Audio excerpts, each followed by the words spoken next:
पुन्हा एकदा वचन सांगण्यासाठी संधी दिली बाबासाहेबांची आभार. ॲक्च्युली मागच्या आठवड्यामध्ये बाबासाहेबांनी सांगितलं होतं की आज त्यांनी बोलणार आहे सांस्कृतिक या विषयावर. बाबासाहेबांनी म्हटलं बाबासाहेब म्हणजे मनामध्ये काही हे आहे म्हटलं पुढं की 7 वाक्यावरती थोडा अभ्यास केलेला आहे म्हटलं की थोडक्यात सांगणार आहे म्हटलं. जास्त वेळ काही घेणार नाही आहे. 1 तास नंतर बाबासाहेबांनी एक तास ऐकायची सवय नाही. लगेच बाहेर पडले की कानावर वाक्य येतात. लगेच बोलतो म्हणून आला नाही तू बोलणार जास्त वेळ नाही. प्रत्येक शब्दावर थोडे 5-10 मिनिटाचं थोडा अभ्यास करत आहे. अभ्यास म्हणजे प्रश्न पडत असतात मला मी की बाबा का म्हणजे त्या गोष्टी का होतात. तर आपण जवळच्या रविवारपासून ती पुनरुत्थानपर्यंतची जी प्रवास पाहिला जो वाचला त्यात बरेच प्रश्न आहेत आपल्याला जे समजून येत नाही तेवढं. आपण नुसतंच गोष्ट म्हणून वाचतो. त्याच्यामध्ये बरेच प्रश्न असे आहेत की हे असं का झालं असेल, असं परमेश्वरानं असं का केलं असेल. ते प्रश्न ज्यावेळेस मला पडत गेले त्यावेळेस त्याची उत्तरं मला मिळत गेली. आणि ज्यावेळेस उत्तरं मिळत गेली त्यावेळेस मग ते शेअर करावं आपल्या कॉम्प्लिकेशन बरोबर. बाबासाहेबांना म्हटलं बाबासाहेब मला चान्स दिला तर थोडं बोलून म्हणतात. जास्त वेळ नाही थोडंच आहे. 1 तास काही होता नाही.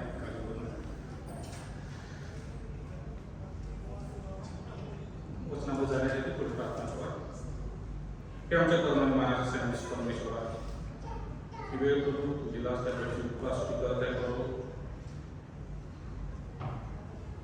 जे वचन मी तयारी केलेल्या करू तुला सर्व ठाऊक आहे करू तुझ्या बरोबर प्रार्थना त्या मार्गदर्शनाखालीमध्ये हे झालेलं आहे प्रभू.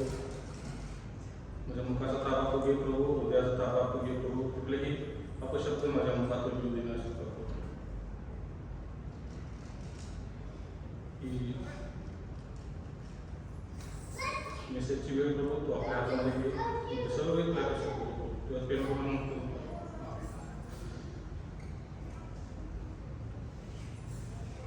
ज्यावेळेस याचं 7 वाक्य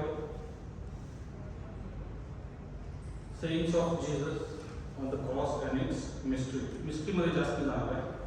sayings of 7 words हे पण थोडं मन करणार आहे. पण त्याचे ओरिजिन जी 7 वाक्य केव्हा ओरिजिन झालेलं आहे. जर आपण 17th सेंचुरीच्या आधी बघितलं तरी 7 वाक्य असं ओरिजिन नव्हती. 7 वाक्य नुसताच एक मेसेज असायचा गुड फ्रायडेला आणि ते मेसेजवर बोलायचं. विचार केला की 7 वाक्य केव्हा आलं, की का आलं, कधी आलं, कसं आलं. आणि त्याचा अभ्यास करत असताना असं लक्षात आलं की 1786 मध्ये जोसेफ एडन नावाचा एक व्यक्ती होता. तो कॉयरचा लीडर होता आणि होली केव पोर्टेरी चर्च स्पेनमध्ये आहे ते. त्या चर्चचा तो सदस्य होता. आणि एका गुड फ्रायडे दिवशी त्याच्या पास्टरने त्याला सांगितलं की बाबा गुड फ्रायडे आहे त्यासाठी एक स्पेशल गाणं बनव. आणि ज्यावेळेस तो गाणं बनवत होता त्यावेळेस त्यानं ही जी 7 वाक्य आहे ही ओळीनं, ही पहिलं वाक्य, ही दुसरं वाक्य, तिसरं वाक्य म्हणून ती ओळीनं त्यानं त्यावेळेस लिहून काढली. पवित्र शास्त्रामध्ये कुठं असं नमूद केलं नाही की हे पहिलं वाक्य असेल किंवा दुसरं वाक्य असेल. पण जोसेफ एडन यांनी त्यावेळेस पहिल्यांदा हे नमूद केलेलं आहे. आणि ते लोकांना इतकं आवडलं आणि ते इतकं व्हायरल झालं ते की नुसतं स्पेनमध्ये पुरतं किंवा त्या चर्चमधून राहता ते इतर चर्चेसमध्ये इतर देशामध्ये ते वाढलं पसरत गेलं. आणि 1801 या दिवशी 1801 साली ब्रेक कॉफ अँड हार्टेल त्यांनी एक नवीन गाणं त्याच्यावर बसवलं. आणि ते गाणं जरी बसवलं त्यांनी नवीन चालीमध्ये जरी बसवलं तरी त्याची जो सिक्वेन्स होता तो सिक्वेन्स त्यांनी तोच ठेवलेला आहे. तेव्हापासून ते आतापर्यंत आपण त्याच सिक्वेन्समध्ये गुड फ्रायडेची सर्व्हिस घेत असतो. ती सिक्वेन्स खरं आहे का चुकीचं आहे याचा पण विचार करावा. बाबा ही सिक्वेन्स खरोखर आहे का. त्यावेळेस मला लक्षात आलं की जी शेवटची 2 वाक्य आहेत जी दिलेले आहेत त्याचं सिक्वेन्स ऑफसाईड झालं. शेवटची 2 वाक्य म्हटलेले आहेत की टेकलेस्टा इट इज फिनिश्ड आणि मी माझा आत्मा तुझ्याकडे सोडतो. काही अभ्यासकांचं म्हणणं असं आहे की टेकलेस्टा हा शेवटचा शब्द असतो आणि माझा आत्मा तुझ्याकडे सोडतो हा 6वा शब्द असू शकतो.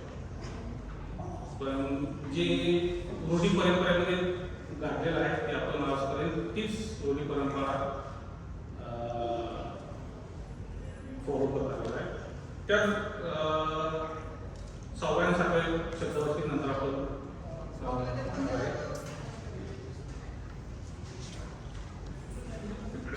मागच्या पुन्हा एक प्रश्न असा माझ्या मनामध्ये आला की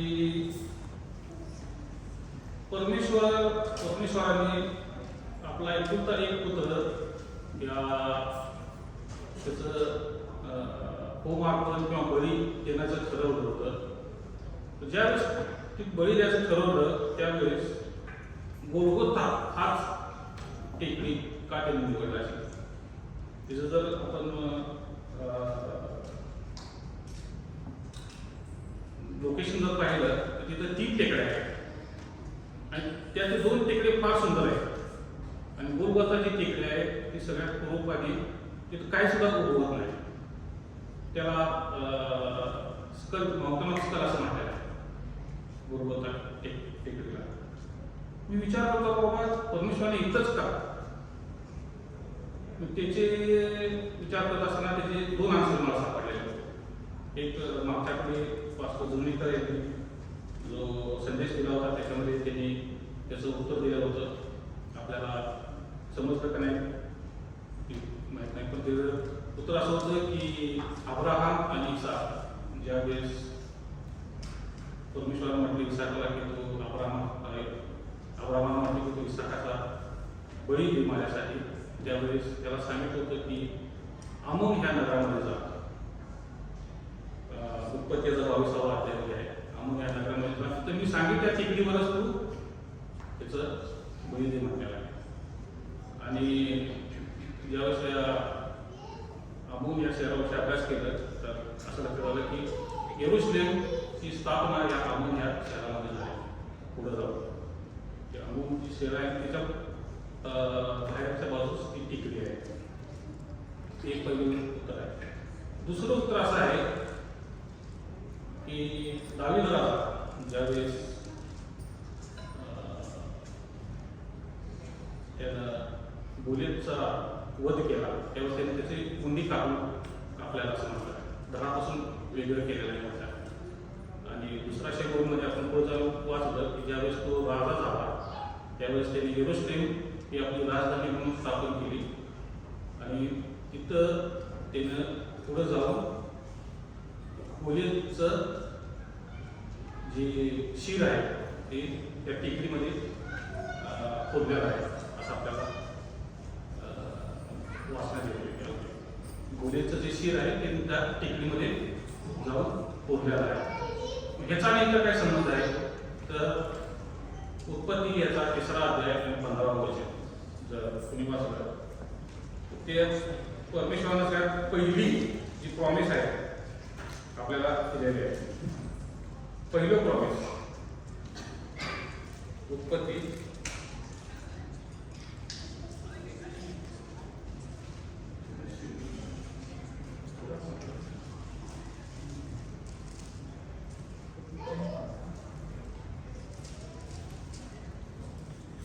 15 आणि तू व स्त्री तुझे संतान व तिचे संतान यांच्यामध्ये मी परस्पर वेळ स्थापन करेन. तो तुझे डोके फोडेल व तू त्याची टाच फोडशील म्हणजे परमेश्वराचे संतान कोण आहे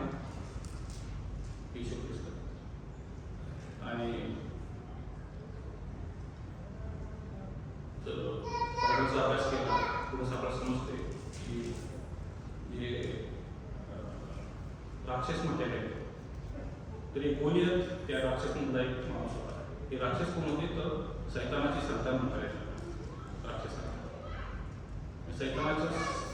सैतानाच्या संतानाचं शिर त्या गोलियत या गोलगोथा या टेकडीमध्ये पूर्ण होतं. कोणी पूर्ण होतं तर दाऊद राजा पूर्ण होतं. आणि त्यावेळेस ही जी परमेश्वरानं प्रॉमिस केलं होतं ते पूर्ण झालं आहे. त्याच्यात तुझी संतती व माझी तुझी संतती तिथे परस्पर वैर निर्माण करेल. तो तिचे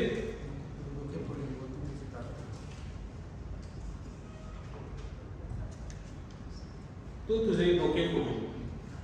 परमेश्वर जो वधस्तंभ होता तो राक्षसाचा मोठा होता आणि तो तिचे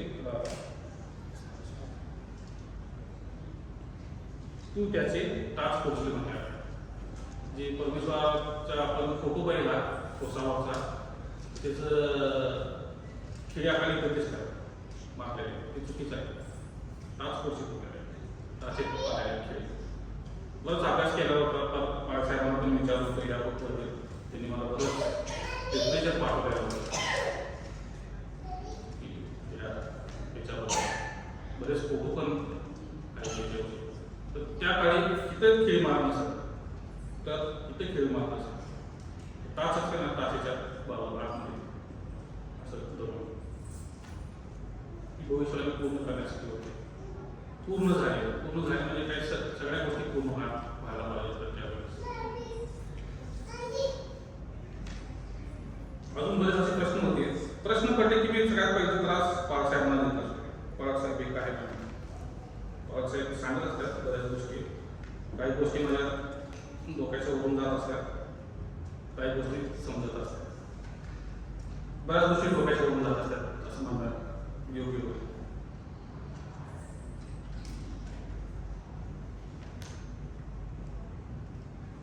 आपण प्रत्येक शब्दामध्ये जाऊया.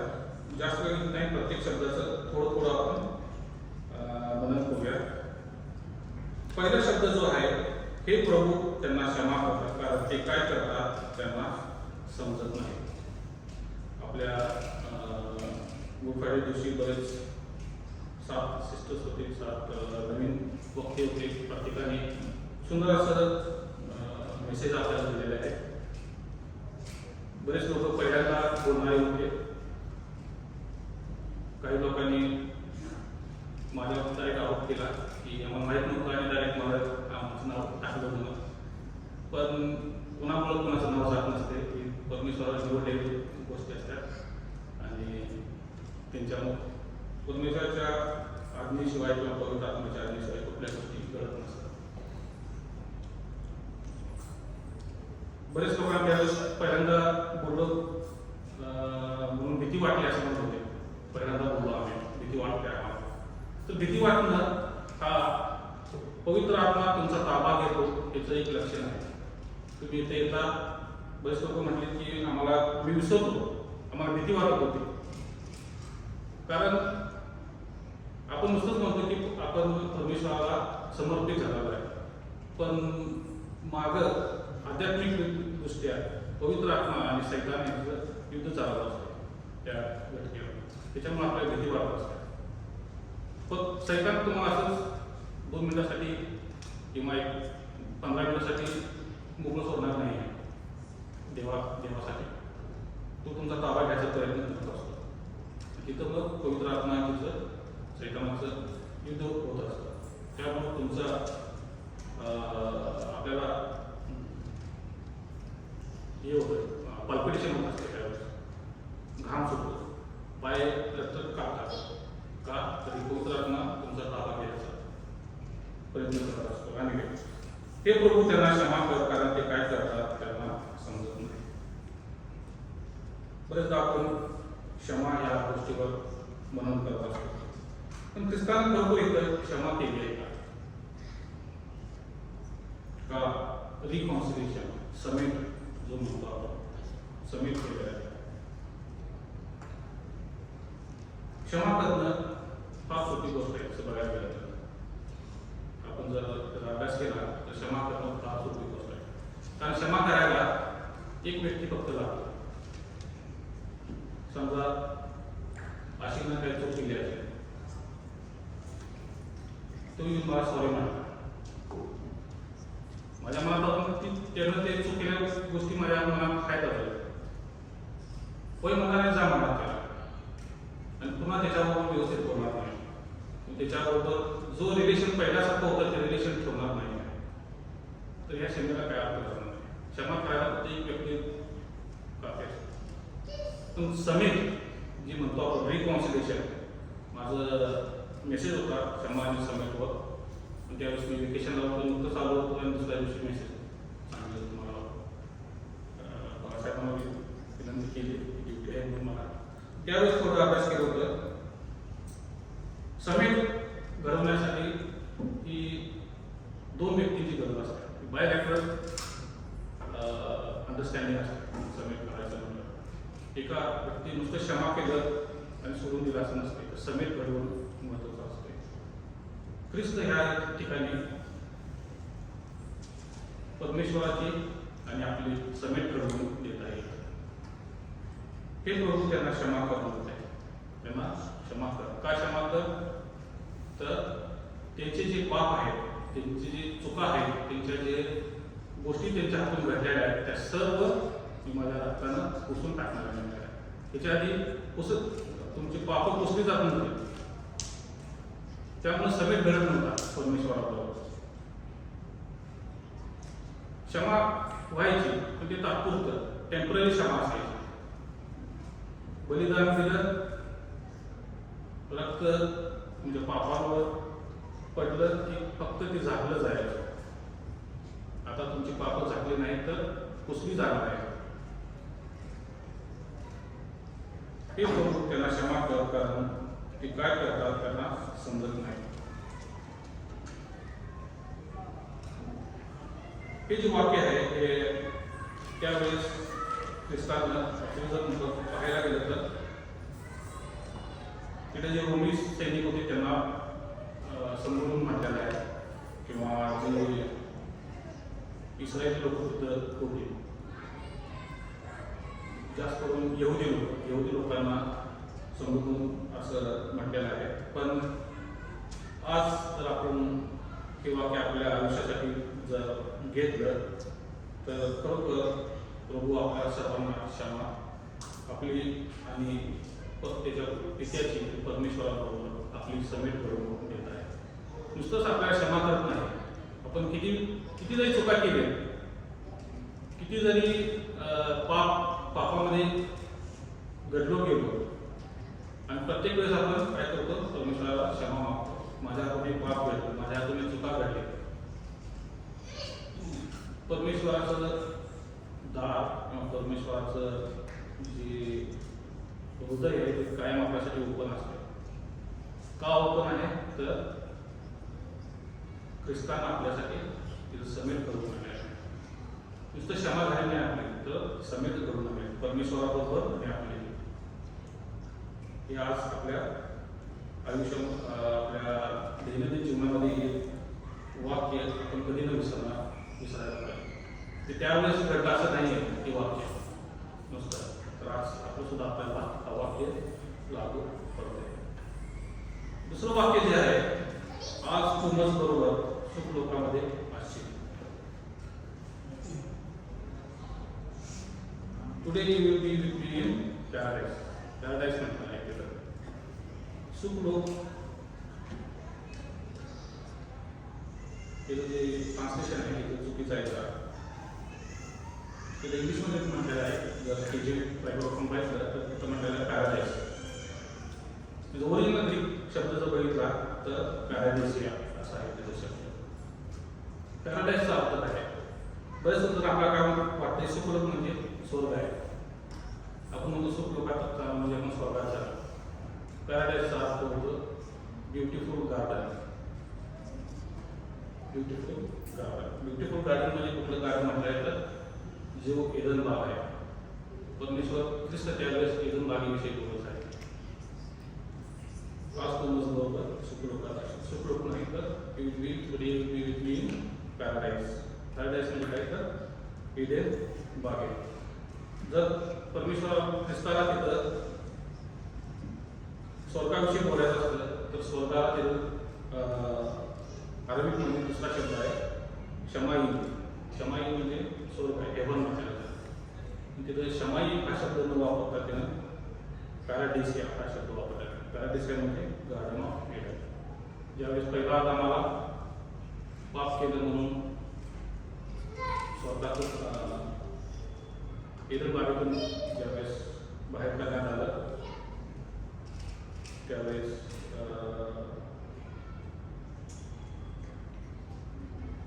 आदम आणि हवाविषयीचे पुस्तक आहे ते आपण प्रत्येकाने वाचावं अशी माझी इच्छा आहे. सुंदर पुस्तक आहे ते. काही गोष्टी त्यात आपल्याला न पटणाऱ्या गोष्टी आहेत पण काही गोष्टी खरोखर सुंदर गोष्टी आहेत त्यामध्ये. पूर्वी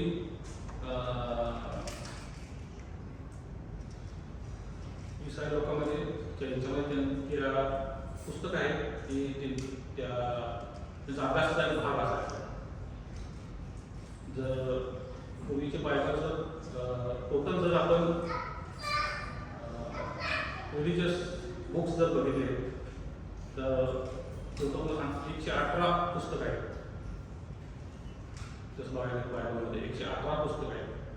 कालांतराने तिथे काही पुस्तकं त्यातनं बघून शेवटी 66 पुस्तकांवर बायबल येऊन असताना आपण तेच वाचले. पण आदम आणि हवा ह्याचे 2 चॅप्टर होते त्यावेळेस, 2 पुस्तकं होते डिफरंट. आणि किंडलवर त्या अवेलेबल आहे. वाचायला असेल तर तुम्ही वाचू शकता. त्याच्यावर सुंदर दिलेलं आहे.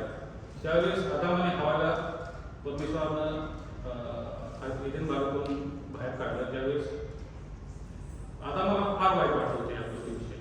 बाबा मी आता परमेश्वराच्या सानिध्यातून दूर चालत आहे.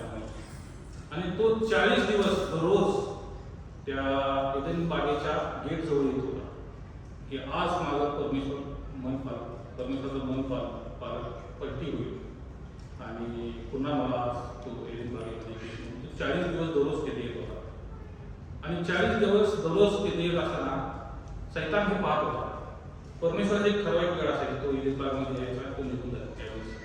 त्यावेळेस तो वेळपर्यंत तिथं दररोज येऊन थांबत असत. तो येत असताना त्याची पत्नी जी होती हवा तिला सुद्धा तो घेऊन येत होता. आणि सैतान हे सर्व पाहत होता. सैतानाने 4 वेळा आदामाला मारून टाकलेला आहे असं दिलेलं आहे त्या पुस्तकामध्ये. 4 वेळा आदामाचा खून केलेला आहे, त्याला मारून टाकलेला आहे. आणि 4ही वेळेस त्याचं नमूद केलेलं आहे की the word of God came and त्याला जिवंत केलं. वर्ड ऑफ गॉड म्हणजे वर्ड ऑफ गॉड कोण आहे तर ख्रिस्त आहे. ख्रिस्त हा उत्पत्तीपासून आपल्यामध्ये आहे. काही कारणास्तव ती पुस्तकं त्यातून काढून टाकण्यात आली होती. बाकीच्या 2 पुस्तकं आहेत त्यातून काढून टाकण्यात आलेले आहेत. पण एक जनमानस म्हणून वाचण्यासारखं पुस्तक आहे ते. मला वेळ मिळाला असेल वाचा. ख्रिस्त तिथं त्यामुळे म्हणत आहे की आज तुम्हाला सुखरूप अशी त्या चोराला समजलं सुखरूप म्हणजे काय होतं. त्या चोराला समजलं पॅराडाईज म्हणजे काय सांगत आहे. तिथं बऱ्याच सगळ्या लोकांना समजलं पॅराडाईज म्हणजे काय सांगत आहे. कारण त्यांनी त्यावेळेस त्या पुस्तकांचा अभ्यास केलेला होता. पॅराडाईज म्हणजे गार्डन ऑफ एडन. परमेश्वर ज्यावेळेस त्याच्या वैभवावर पुन्हा येईल, ज्यावेळेस रॅप्चर होईल त्यावेळेस पृथ्वीवर आपला नवी पृथ्वी, नवी आकाश, नवी स्वर्ग स्थापना केली. स्वर्ग म्हणजे काहीतरी गार्डन ऑफ एडन पॅराडाईज. पुन्हा आपली भेट त्या गार्डन ऑफ एडनमध्येच परमेश्वराबरोबर होणार आहे. ख्रिस्ताबरोबर आपली संगीत होणार आहे. वुमन बिहोल्ड युअर सन, बाई पहा हा तुझा मुलगा, पहा ही तुझी भेट. तिसरं वाक्य होतं 17 सुंदर आपल्याला त्याबद्दल वचन शेअर केलं होतं.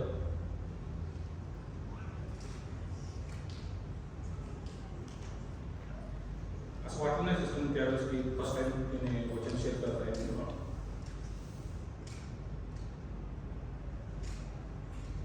ख्रिस्त हा पृथ्वी तलावर 30 वर्ष किंवा 33 वर्ष जेवढ्या वर्ष तो राहिला होता तो त्याच्या मातीपासून जास्त लांब होता.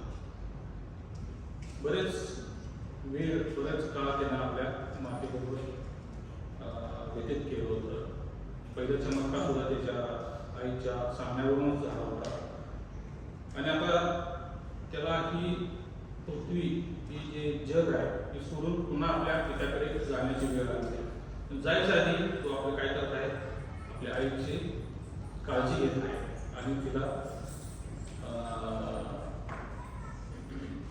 तिची काळजी योग्य व्यक्तीच्या हातामध्ये सोबत आहे. कारण तिथं त्यावेळेस जर बघितलं तर सगळेच ख्रिस्ताला सोडून गेले होते. त्याची 12 शिष्यापैकी सगळे एक शिष्य तिथं जवळ नव्हता. त्याच्या ख्रिस्ताला भाऊ होते, सख्खे भाऊ होते ख्रिस्ताला. तसं बघितलं बघायला गेलं तर त्यातले एक पण तिथं जवळ नव्हता. त्याला सगळे जीवाच्या आकांतानं भीतीनं तिथं पळून गेले होते सगळे. होता फक्त तिथे एकच त्याचा एक शिष्य सांगलेला आवडता शिष्य. आणि तो आवडता शिष्य आपण जर बायबलचा आधी वाचला तो आवडता शिष्य तर योहान सांगितलेला आहे. म्हणजे योहान तिथं होता, जो शिष्य होता. आणि तो तिथं असताना ख्रिस्तानं पाहिलं की आपली आईची काळजी आता ही सगळी जी भाऊबंद आहेत ती काही घेणार नाही. त्यामुळे तो तिथं योहानाकडे त्याची आईची आईला आपलं सोपवत आहे.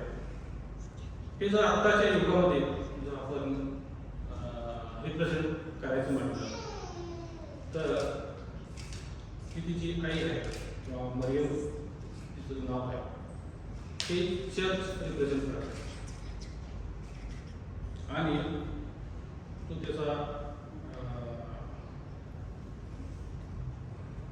जो आवडता शिष्य होता तो आवडता शिष्य म्हणजे जो चर्चचा पास्टर आहे किंवा जो लीडर आहे चर्चचा ते रिप्रेझेंट करतो.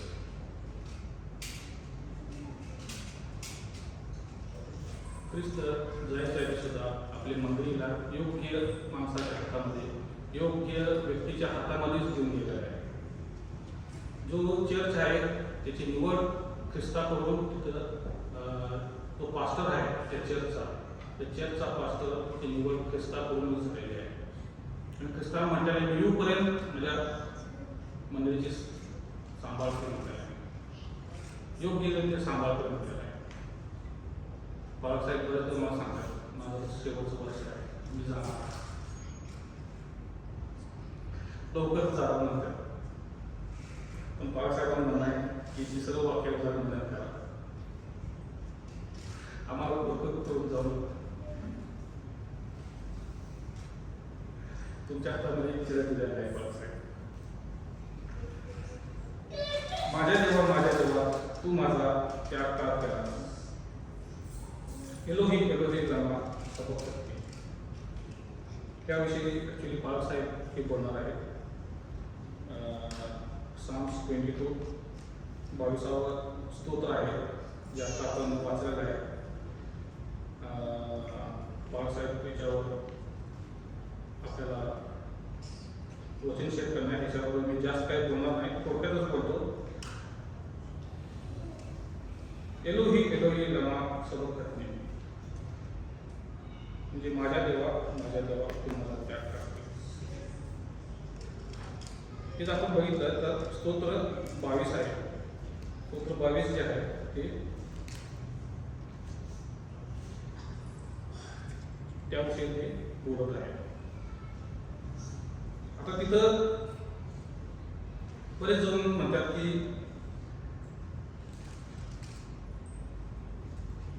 ख्रिस्त हा परमेश्वराला असं का म्हणतो की माझ्या त्याग केलास, माझा त्याग केलास. जर तो खरोखर देव होता तर देव तसंच का म्हणतात देवा. बऱ्याच मुस्लिम लोकांचे व्हिडिओज पाहिलेले आहेत. त्यामुळे त्याच एकाच टॉपिकवरती आपल्याला ख्रिस्ती लोकांना धरण्याचा प्रयत्न करत असतात. पण 22 अध्याय जर आपण तिथं पाहिला तर तिथं आपल्याला समजतं की ख्रिस्ताचं आणि त्याच्या पित्याचं काही काळासाठी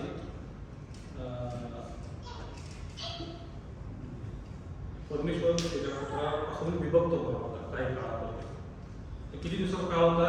तर ते 3 दिवसाचा काळ होता. त्या 3 दिवसाच्या काळामध्ये ख्रिस्त आणि परमेश्वर यांच्यामध्ये विभक्ती येणार. हे सुंदर असं स्तोत्र आहे ॲक्च्युली.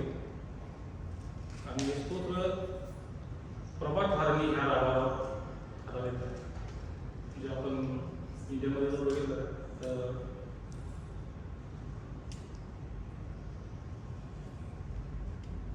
सकाळचं ते राग म्हणतात की बाहेर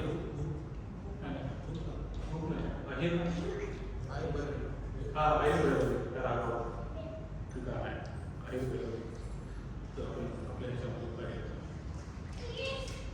तर ख्रिस्तानं ज्यावेळेस शब्द म्हटला त्यावेळेस असा आरडाओरडा पण असं म्हणता नाही. जसं आपण टी व्हीमध्ये पाहतो की एकदमच आकांत उत्तम जीव पाठ करून ख्रिस्तान असं ओरडलेला शब्द आहे. तर तसं नाही. हे गीत आहे ॲक्च्युली आणि ह्या रागामध्ये तुम्हाला त्याचं ते महत्त्व राहते. ज्यावेळेस त्यांनी म्हणतात त्यावेळेस ते पोएम म्हणत होता त्याच्यामध्ये. आणि तिथं पोएम म्हटला त्यावेळेस फक्त जे उभारले होते जे इस्राईल लोक होते त्यांनाच फक्त समजत होते. बाकीचे लोकांना समजणार नव्हतं काय बोलत आहे. आणि तिथं नुसतंच इस्रायली लोक नव्हते तर तो आपण जर अभ्यास केला तर तो मोठा ओलांडणारा सण होता. आणि पूर्ण जगातून लोक तिथे येणार होते. नुसतंच यहुदी आणि इस्रायल लोक तिथे नव्हते. बऱ्याच बाकीच्या राज्यातले बाकीच्या देशातले लोक होते त्या सणाला. पण ख्रिस्ताला फक्त ते यहुदी लोकांना समजून सांगायला होते काय माझं अवस्था आहे का नाही. म्हणून त्यानं कोड लँग्वेज सारखं त्याने वापर केला. एक कविता त्यावेळेस कवितेचे पहिले 2 ओळ फक्त त्याने म्हटलेला आहे. माझ्या देवा तू मला काम करा. तर ख्रिस्त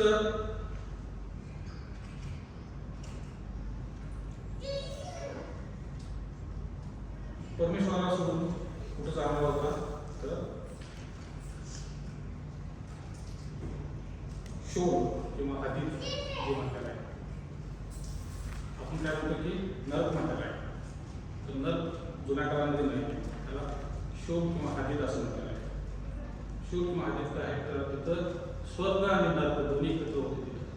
तिथं अब्राहमाचं जर आपण लाजारस आणि श्रीमंताची जी गोष्ट पाहिली तर तिथं म्हणजे आपल्याला समजून येते की ज्यावेळेस श्रीमंत माणूस मरतो तो जिथं आग असतात त्या ठिकाणी जातो आणि लाजारस ज्यावेळेस मरतो त्यावेळेस अब्राहमाची भूज म्हणत आहे. अब्राहमाची भूज म्हणजे काय आहे तर ती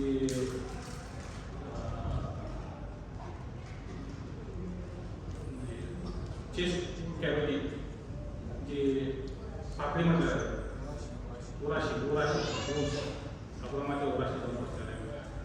कबर म्हटलं जातं अब्राहमाची कबर तिथं गेलेलं आहे. दोन्ही एका ठिकाणीच आहेत. दोन्ही अधोलोकांमध्येच आहेत. एका ठिकाणीच आहेत. आता ख्रिस्ताला काय करायचं होतं 3 दिवसामध्ये स्वतःच्या वैभवानं त्याला जी अब्राहमाची भूज होती जी कबर होती ते स्वर्गामध्ये घेऊन जायचं. म्हणजे वरती आकाशामध्ये हेवन्स जे म्हणतात तिथं त्याला त्यासाठी त्याचं आणि त्याच्या पित्यापासून त्याला विभक्त होणं गरजेचं होतं. ह्या एका कामासाठी त्यानं पित्यानं त्याला आपल्यापासून विभक्त केलेलं आहे. त्यामुळं ख्रिस्त म्हणत आहे तू माझा त्याग का केलेला आहे.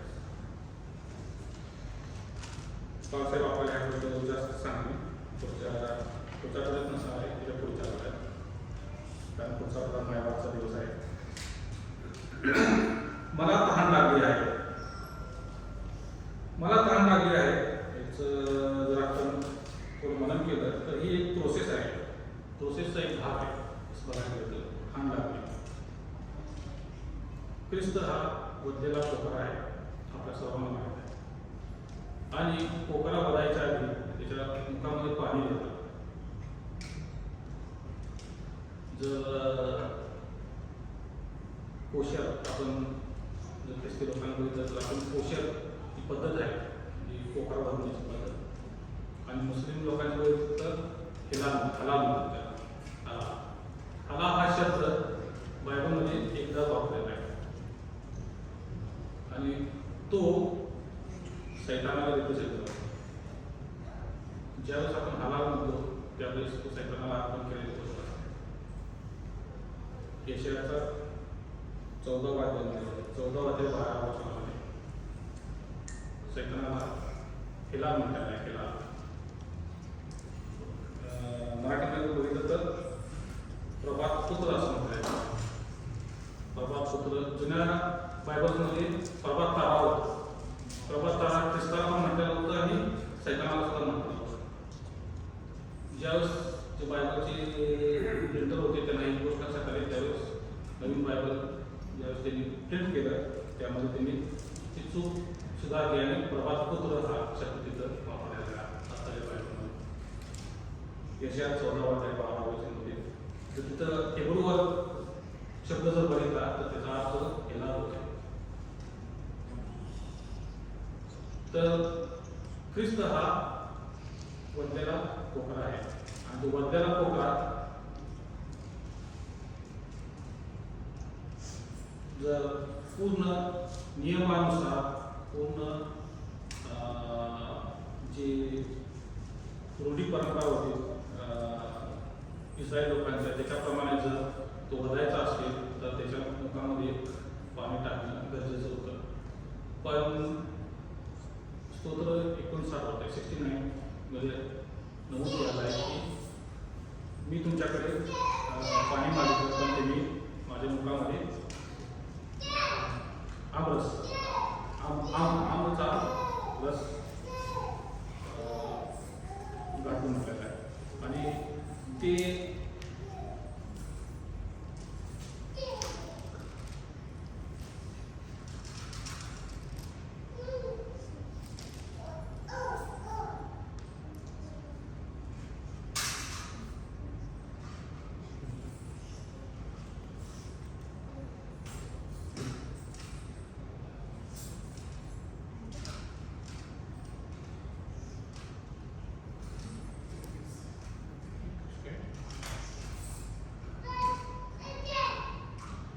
त्यांनी मला म्हणून विष खायला दिलं, तहान भागवण्यास मला आंब दिला. हे वचन पूर्ण करण्यासाठी ख्रिस्ताने त्यावेळेस तिथं मला तहान लागली हे म्हटलेलं आहे. आणि पूर्ण करण्यासाठी की त्यावेळेस त्या लोकांनी काय केलेलं आहे त्याच्या मुखामध्ये आंब म्हणजे तिच्यावर एकदा मी बोललो होतो ज्यावेळेस 7 शब्द होते. आंब म्हणजे काय असते तर ते फर्मेंट केलेलं पाणी असते त्यावेळेस, आणि ते पाणी त्यावेळेस त्यांनी जे सैनिक होते त्या सैनिकांसाठी वापरायचे ते आमचं पाणी. ते जर युद्धासाठी गेले होते तर युद्धामध्ये ज्यावेळेस त्यांना तहान लागायची त्यांना जास्त तहान लागू नये आणि त्यांनी जास्त युद्ध करावं यासाठी त्यांनी ते आंब वापरलं जात होतं. ती आंब त्यांनी काय केले त्या ख्रिस्ताच्या मुखामध्ये दिलेलं आहे. ही वचन पूर्ण करण्यासाठी त्यावेळेस ख्रिस्तानं मला तहान लागली म्हणता येईल. 6वं आणि 7वं जसं मी मगाशी म्हटलं की बऱ्याच अभ्यासकांचं असं म्हणणं आहे की ख्रिस्तांनी पहिल्यांदा 7वं शब्द म्हटलेला आहे आणि नंतर 6वं शब्द म्हटलेला आहे. असं का आहे तर 7वं शब्द जो आहे तो आपल्याला लुकाच्या पुस्तकामध्ये पाहण्यास मिळते आणि जो 6वा शब्द आहे तो आपल्याला योहानाच्या पुस्तकामध्ये पाहायला मिळतो. म्हणजे तिथं जर बघितलं तर प्रथमदर्शनी तर फर्स्ट ज्यानं अनुभव घेतला तिथं तो लूक तिथं नव्हता, तो योहान तिथं होता. त्यामुळं बरेच स्कॉलर्स असं म्हणणं आहे की 6वा शब्द हा मी माझा आत्मतोच करत होतो आणि 7वा शब्द टेटरेस्ट हा. वचन पण तसंच सांगतं की तेव्हामध्ये असं म्हटलं आहे की त्यानं मोठी आरोळी मारली आणि आपला आत्मा त्यागला म्हटला. आणि लूकमध्ये सुद्धा हेच म्हटलेलं आहे की त्यानं मी माझा आत्मा तुझकडे सोपवतो म्हटलेला आहे आणि मोठी आरोळी मारली म्हटलेला आहे. मोठी आरोळी काय आहे तर कॅटलिस्ट का म्हणून त्यानं मोठ्यांदा आरोळी मारून ते आपला जीव प्राण सोडलेला आहे असं म्हटलेलं आहे. तर सातवा पहिल्यांदा आहे आणि सहावा नेक्स्ट असं बऱ्याच लोकांचं म्हणणं आहे. आपण आता त्या गोष्टीमध्ये न जाता जे रूढी परंपरा चालू आहे त्यामध्ये आपण राहूया. It is finish catalyst. सातवा जो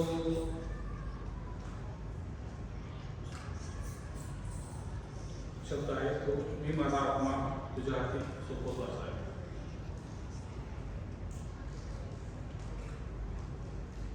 ख्रिस्त आपल्या सर्वांना माहीत होता की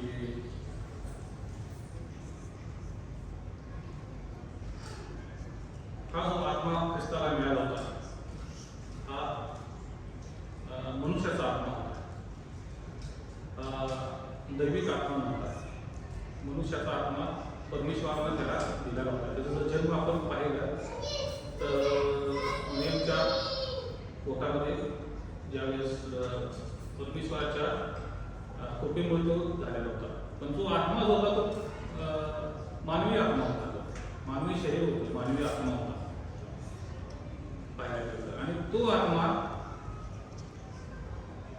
तो आता 3 दिवसासाठी हाती किंवा शोल जो म्हणताय तिथं जाणार आहे. आणि तो आत्मा तो घेऊन जाऊ शकत नव्हता. त्याला जायचं असेल तर त्याला पूर्ण दैव रूपमध्ये आपल्या ख्रिस्ताच्या रूपमध्ये त्याला तिथं प्रवेश होता. आणि तिथं जा त्या वेळी कुठं तो आत्मा कुठं ठेवला त्याला त्याच्या पित्याच्या हाताशिवाय दुसरं सेफ जागाच नाही. जिथून आलेला आहे तिथं परत त्याला तो आत्मा सेफ ठेवायचा होता. त्यावेळेस it is part of reservation म्हणतात आहे. रिझर्वेशन जर काय म्हणून आपण विचार केला तर पुनरुत्थान म्हणतात. पुनरुत्थान काय असतं तर मेल्यातून पुन्हा जीवन घ्यायला पुनरुत्थान म्हणतात. तसं बघायला गेलं कारण पोर्टब्ल्यू झालं की बरेच लोक मारतात. आपण त्यांना CPR देतो, मेडिसिन देतो, होतात 10-15 मिनिटांनंतर त्यांना पुनरुत्थान म्हणतात.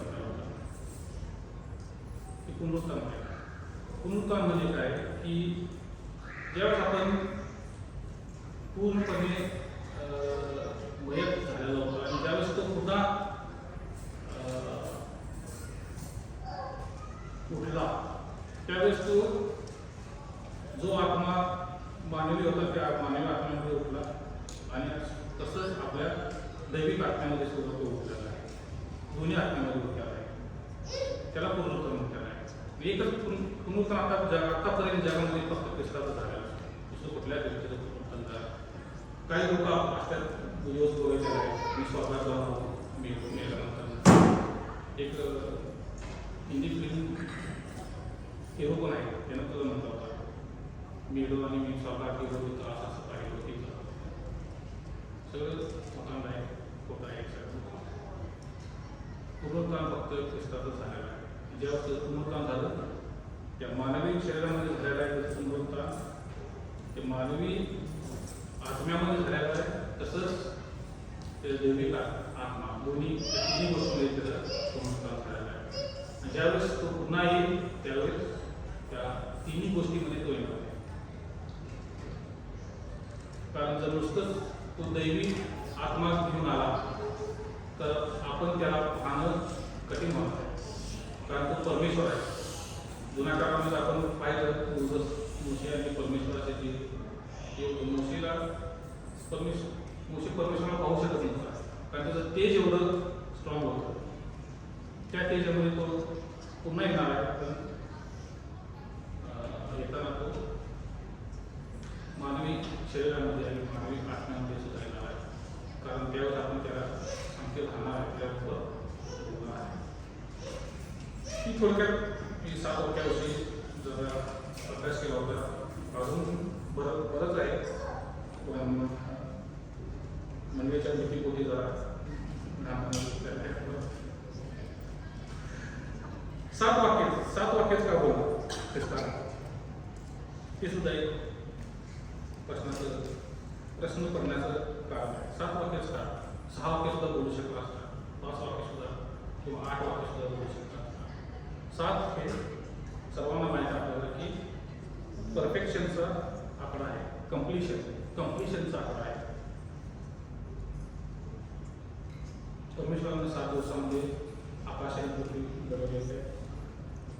ज्यावेळेस ख्रिस्त कुठल्याच त्या गोष्टीमध्ये बोलत असतो त्यावेळेस तो 7 फेजेसमध्ये बोलत असतो. उदाहरण जर घ्यायचं म्हटलं तर ख्रिस्ताला जी परमेश्वराची प्रार्थना आपल्याला शिकवायची, ते जर बघितलं तर ते 7 फेजेसमध्ये आहे ती प्रार्थना. किंवा ज्यावेळेस ख्रिस्त स्वतःविषयी बोलतो योहानाच्या पुस्तकामध्ये, त्यावेळेस तो स्वतःला सांगताना 7 मेटाफोर्समध्ये आपल्याला व्यक्त करतो. म्हणजे I am bread of life, I am resurrection of and the life, the way and the truth, the good and the वाईट, gate of salvation, light of the world and bread of life. 7 फेजेसमध्ये स्वतःला सांगितलेलं आहे. बरंच अभ्यास केला तरी बऱ्याच गोष्टी आपल्याला समजून येतात. माझी इच्छा आहे प्रत्येकानं त्या गोष्टीविषयी अभ्यास करावा, प्रत्येकानं मनन करावं. नुसतंच आपण ईस्टर दिवशी ऐकलो आणि पुन्हा विसरून गेलो आणि पुढच्या गुड फ्रायडेची वाट पाहिली सोहळा म्हणतो. बऱ्याच अभ्यास करण्याच्या गोष्टी आहेत. तसं बघायला गेलं तर ते 7 दिवस जे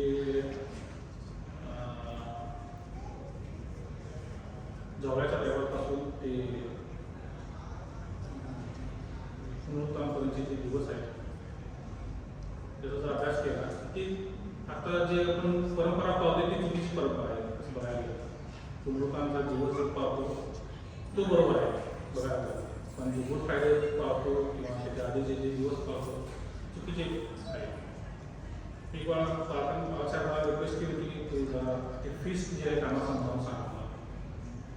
कारण त्यावेळेस 2 पासवरचे वलांडणाचे सण होते. ज्यावेळेस ख्रिस्ताचं हे झालं त्यावेळेस 2 वलांडणाचे सण होते, 2 शाबात होते. दोन्ही जर त्याचं कॅल्क्युलेशन केलं आणि ख्रिस्ताला 3 दिवस 3 रात्र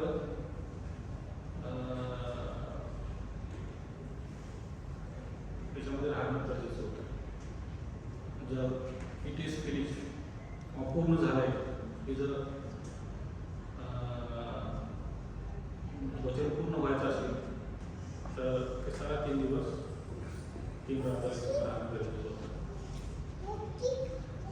अभ्यास आहे, हा मोठा अभ्यास आहे. ॲक्च्युअली बघायला द फिस्ट बंधनाचा जो फिस्ट आहे उद्याबद्दल सुद्धा अभ्यास समजतात.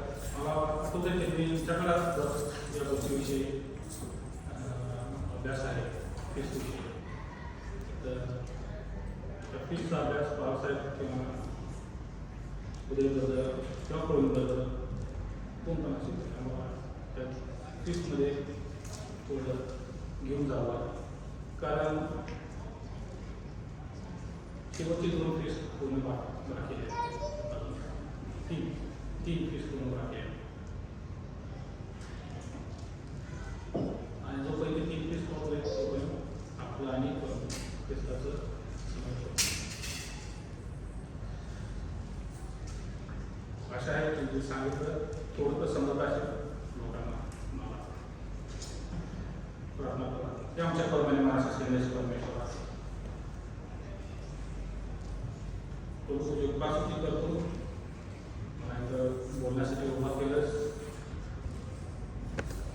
ओढावऱ्या करू, जी तयारी केली होती करू, तयारीमध्ये करू तू मला साथ दिलास. जर काही चुकीचं बोललो असेल तर क्षमा करतो, जर वाईट बोलला असेल तर क्षमा करतो. आशाने करू जे बोललो मंडळीला समजले असे करू, योग्य असं त्यांना पवित्र आत्मा दे समजण्यासाठी. आणि पुढं जर कुठल्या गोष्टी समजल्या नसतील तर तुम्ही वचनामध्ये अभ्यास करत असेल तर त्यांना मार्गदर्शन करा. नम्याला प्रत्येकावर बघू तो विपुलास आशीर्वाद पाठवतो. बाळासाहेबांवर विपुलास आशीर्वाद पाठवतो. आजची भक्ती तू वचनावर केली